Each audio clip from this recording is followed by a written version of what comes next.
which, to be fair, he absolutely was.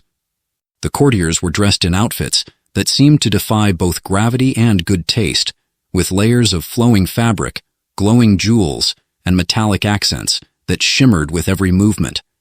Martin, in stark contrast, had been outfitted in what Zetheria had assured him was a formal Earthling-inspired ensemble. To Martin, it looked like a mix between a tuxedo and something a space wizard might wear.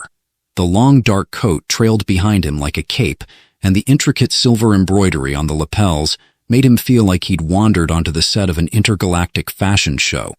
He wasn't sure if it made him look dignified or ridiculous, but either way, it didn't matter. The moment he stepped into the hall beside Zetheria, every pair of eyes, or equivalent sensory organs, turned to him. Hi, Martin said, giving a small, awkward wave. The room remained utterly silent. Zetheria, ever composed, stepped forward and addressed the gathered crowd. "Honored members of the court," she began, her voice clear and commanding, "I return to you with unexpected news. By the customs of our people, I have accepted a formal proposal of union. Allow me to introduce my chosen consort, Martin Hensley of Earth." The silence that followed was so intense, Martin could have sworn he heard his own heartbeat. Then, all at once, the room erupted into a cacophony of voices. Some of the courtiers seemed outraged, others merely bewildered. A few, to Martin's relief, appeared amused, though whether that was at his expense he couldn't tell. The same advisor who had greeted them at the landing platform, a tall, stern man named Varen, stepped forward, raising a hand to quiet the room. The crowd's voices fell to murmurs as he addressed Zetheria. "Your Majesty," Varen said, his tone measured but clearly skeptical, "if I may speak candidly, this Earthling does not appear to understand the gravity of his position.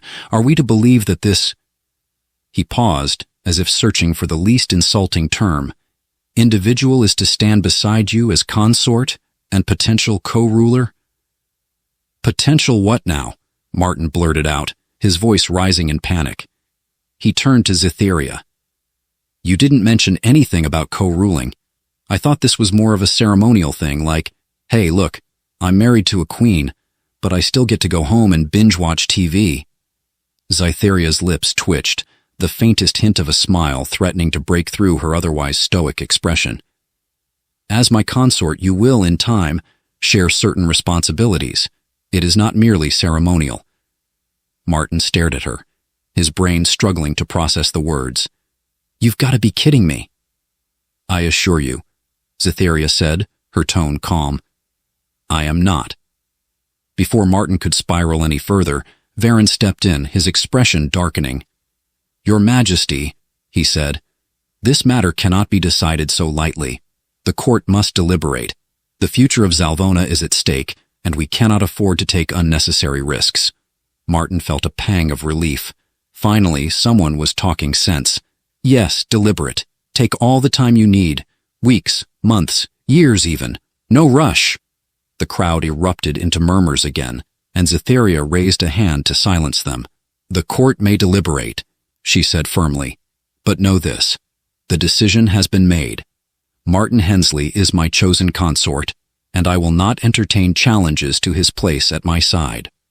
Her words hung in the air like a thunderclap, and the room fell silent once more. Even Varen looked momentarily taken aback, though he quickly masked it with a curt nod. "As you wish, Your Majesty," he said, though the tension in his voice was unmistakable. The formalities concluded, Zetheria turned to Martin and gestured for him to follow her. Relieved to escape the oppressive stares of the court, Martin trailed after her as they exited the grand hall and entered a quieter, more private corridor. "Okay," Martin said as soon as they were alone. "I know I've said this like 10 times already, but what the hell is going on?" "You are fulfilling the role of my consort," Zetheria replied, her tone matter-of-fact. "Yeah, I got that part," Martin said. "But why me? I mean, there's got to be a ton of eligible alien bachelors out there who would kill for this job. Why not pick one of them?" Zetheria stopped walking and turned to face him. "Do you truly believe this is a role anyone would desire?" Martin hesitated, caught off guard by the sudden intensity in her voice. Well, yeah. You're a queen. That's kind of a big deal. Being queen is not a privilege, Zytheria said quietly. It is a duty, a burden, and those who stand beside me must bear it as well. Martin frowned, unsure how to respond.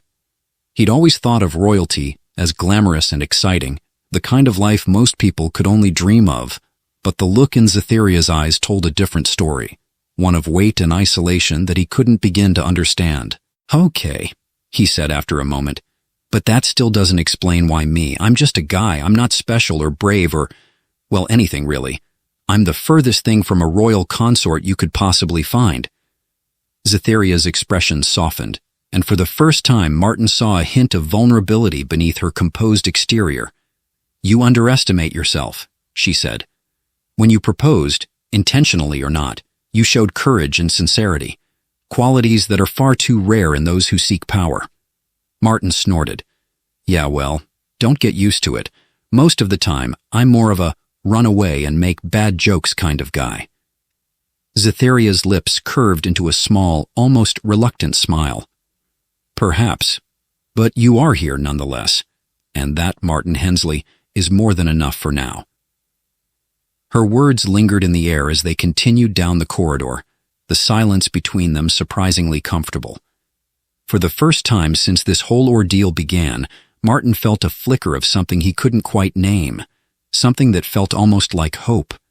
Maybe, just maybe, he could survive this after all.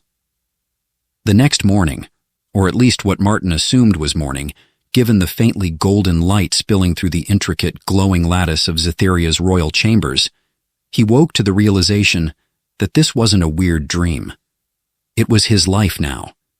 He lay sprawled on what could only be described as the most unnecessarily comfortable bed in existence, surrounded by soft, weightless fabrics that seemed to shift and shimmer with his every movement. The ceiling above him was a mosaic of constellations, gently pulsating in time with some unseen rhythm. For a moment, he marveled at the sheer beauty of it all before the memories of the previous day came crashing back in. Oh, right, he muttered, covering his face with a hand. I accidentally got engaged to an alien queen.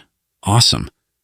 A gentle chime interrupted his self-pity, and the far wall shimmered as a door slid open. Zytheria entered, looking as composed and radiant as ever. She was dressed in a sleek silver robe that caught the light in a way that made her seem almost ethereal. Good morning, Martin, she said, her tone calm, but carrying an edge of amusement. Morning? Martin sat up, his hair sticking out at odd angles. Is it actually morning, or is time just whatever you want it to be on this ship? Zalvona operates on a standardized rotational cycle, Zytheria replied, a hint of a smile playing at her lips. So, yes, it is morning. For you, at least. Martin groaned, running a hand through his hair. Great. I'm on alien time now. What's next? Breakfast? A tour? Another round of let's all stare at the weird Earth guy in the royal court? Zytheria tilted her head, her expression unreadable. Today you will begin your orientation. Orientation? Martin repeated, frowning. That sounds suspiciously like school. Please tell me I don't have to do homework. Not quite, Zytheria said, her tone betraying a flicker of amusement. It is customary for new consorts to undergo a period of instruction. You must learn our culture, our traditions, and your responsibilities. Martin sighed, flopping back onto the bed. Fantastic. Alien etiquette lessons. Just what I always wanted. Zytheria stepped closer, her gaze softening. I understand this is difficult for you, but it is necessary. The court is watching closely and your actions reflect upon both of us. Martin propped himself up on one elbow, studying her. For all her poise and confidence, there was something in her voice, a trace of vulnerability she was trying to hide. Okay, he said after a moment. Fine, I'll do the orientation thing, but only because you asked nicely. Zytheria arched an eyebrow. I was not aware I had asked. Yeah, well, you've got that whole regal please do this or I'll disintegrate you vibe going on, Martin said with a grin. It's very convincing. To his surprise, Zetheria chuckled softly. Your humor is unique, Martin Hensley. Unique good or unique bad? He asked. She didn't answer directly, but the faint smile on her lips was enough. The orientation began in a room that looked like the offspring of a library and a hologram factory. Shelves of glowing crystalline tablets lined the walls, while floating displays projected scenes of Zalvonian history, culture, and, of course, etiquette. Martin sat at a sleek, curved desk, staring blankly at a holographic instructor who looked like someone had crossed an owl with a jellyfish. The instructor's voice was deep and melodic, but the content was, in Martin's opinion, mind-numbingly dull. And so, the instructor droned, the ceremonial bow must be executed at a precise angle of 32 degrees to convey the appropriate level of respect. Martin yawned, his head drooping. 32 degrees, got it. Super important. Can't have anyone thinking I'm disrespecting their bow angles. Martin, Zetheria said sharply, seated beside him. Pay attention. I am paying attention, Martin protested, sitting up straighter. Look, I even wrote it down. He held up a small, sleek tablet on which he had scrawled a crude doodle of an alien bowing. Zetheria gave him a withering look. Okay, fine, Martin muttered, setting the tablet down. But seriously, do I really need to know all this? Can't I just, wing it? Smile, shake hands, nod a lot? That usually works. Your actions have far-reaching consequences, Zetheria said, her tone firm. Every gesture, every word will be scrutinized. If you are not careful, you could inadvertently insult an entire delegation. Great, Martin said, slumping in his seat. No pressure or anything. The holographic instructor continued, launching into an explanation of Zalvonian dining customs. Martin tried to focus, but his mind kept wandering. He glanced at Zetheria, who was listening intently, her expression calm but focused. You really take this stuff seriously, huh? Martin said quietly. It is my duty, Zetheria replied without looking at him. Yeah, I get that, Martin said. But don't you ever, I don't know, wish you could just be normal for a day? No rules, no court, no responsibilities? Zetheria hesitated, her gaze flickering toward him. For a moment she seemed on the verge of saying something, but then she shook her head. Wishing does not change reality. Martin frowned. Maybe not, but it helps. You should try it sometime.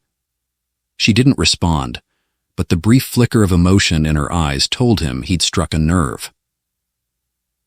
By the time the session ended, Martin's brain felt like it had been put through a blender. He staggered out of the room, rubbing his temples. I don't know how you do this every day, he said to Zetheria. It is not easy, she admitted, but it is necessary.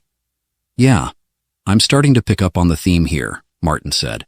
Necessary is basically your motto, isn't it? She gave him a sidelong glance. And what would your motto be, Martin Hensley? He grinned. Probably something like, when in doubt, make a joke and hope for the best. To his surprise, she laughed, a genuine melodic sound that seemed to catch even her off guard. Well, she said after a moment, I suppose there are worse mottos. As they walked back to their chambers, Martin felt a small but significant shift in the air between them. For all her regal composure, Zetheria was starting to let her guard down. Just a little. And for the first time, Martin began to wonder if maybe, just maybe, he could survive this crazy situation after all. Martin had always thought of formal dinners as stuffy affairs, the kind of events where people wore uncomfortable clothes and ate food so tiny it might as well be a garnish. The Zalvonian equivalent, however, was an entirely different beast. He stood at the entrance of the grand feasting hall, gaping at the spectacle before him. The room was enormous, shaped like an elongated oval with tiered platforms that descended toward the center, where a glowing crystalline table stretched endlessly, lined with alien dignitaries.